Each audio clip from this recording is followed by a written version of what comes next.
আজকে আমরা জানব ফুটবল ইতিহাসের একজন কিংবদন্তি নেইমারের জীবন সম্পর্কে। ১৯৯২ সালের ৫ই ফেব্রুয়ারিতে তার জন্ম।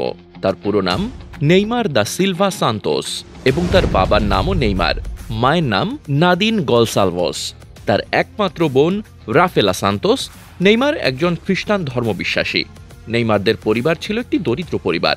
নেইমারের বাবা ছিলেন একজন ফুটবলার, কিন্তু তার বাবা মোটেও বড় মাপের ফুটবলার ছিল না। তাই নিজে ব্যর্থ হলেও নেইমারকে বড় ফুটবলার বানানোর স্বপ্ন দেখতেন তিনি। নিজের ইচ্ছে ছেলেকে দিয়ে পূরণের জন্য তিনি অভাবের সংসার হলেও সাধ্যমতো চেষ্টা করেছেন তার ছেলেকে দক্ষ ফুটবলার হিসেবে তৈরি করার জন্য।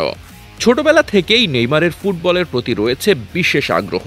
তাই ২০০৩ সালে কিশোর প্রতিভা হিসেবে কিংবদন্তি পেলের সাবেক ক্লাব সান্তোসে যোগ দেন।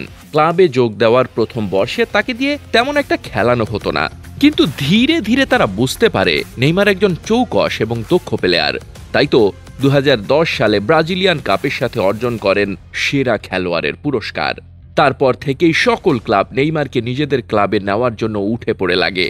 এরই ধারাবাহিকতায় ২০১৩ সালে বার্সেলোনা নেইমারকে বাংলাদেশি টাকায় প্রায় ৬৮০ কোটি টাকা দিয়ে কিনে নেয় এবং সেখানেই তিনি আরেক কিংবদন্তি মেসির সাথে খেলার সুযোগ পান এবং এ দুজন এক দলে থাকায় বার্সেলোনাকে সেই সময়ে সবচেয়ে শক্তিশালী দল হিসেবে বিবেচনা করা হতো।